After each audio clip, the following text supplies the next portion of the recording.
Hey y'all, how do you feel when you are worried or fearful? Like what goes through your mind or how do you feel physically?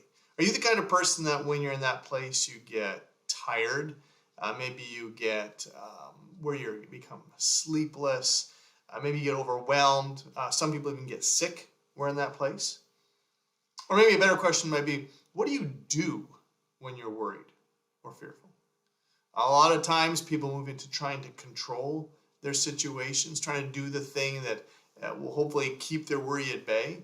Some people run completely away and just bury their head in some type of hobby or practice that makes it so they don't have to think about it. Well, I was reading in Psalm 37, there's a little saying, a couple of verses that seem to address this. The psalmist begins in Psalm 37 by saying, do not fret. In other words, don't be anxious, don't be fearful.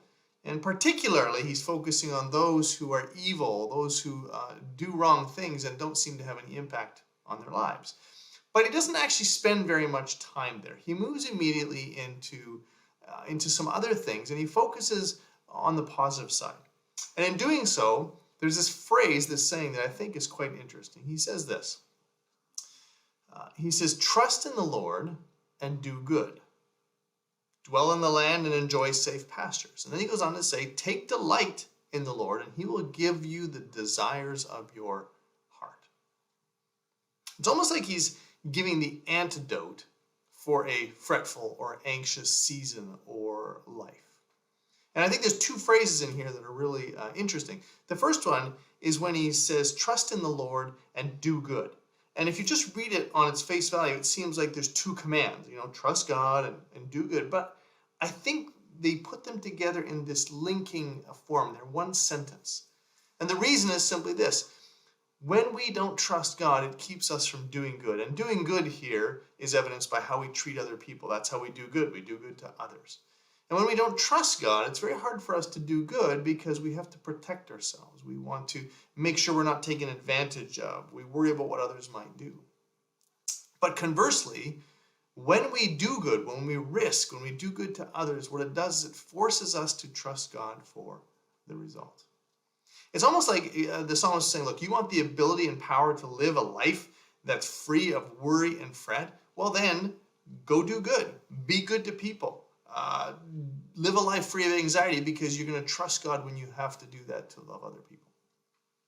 But there's a second phrase where he says, delight in the Lord and he will give you the desires of your heart. And once again, the writer actually links these ideas together. This is not a do good religious things that God approves of and then he'll give you all the desires of your heart.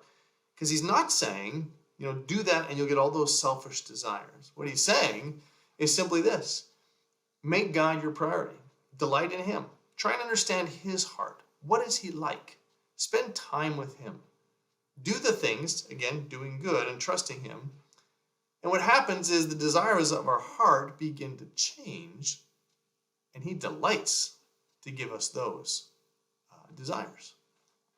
When he's my focus and my delight, he will absolutely do that. So what do? And this is not new information for most of you, but I think it's a good reminder. A good reminder that we need to do good to others, to love others as an expression of trust for God, and maybe especially when it's difficult and when we don't want to, because that will lead us to this delight in him. And when we delight in him, when we decide that we want to make it more about him than about us, we might just find ourselves worrying less, fretting less, enjoying that pasture that he talks about here, and having the desires of our heart met. That's the kind of life I want. Hopefully, you do too. Till next time.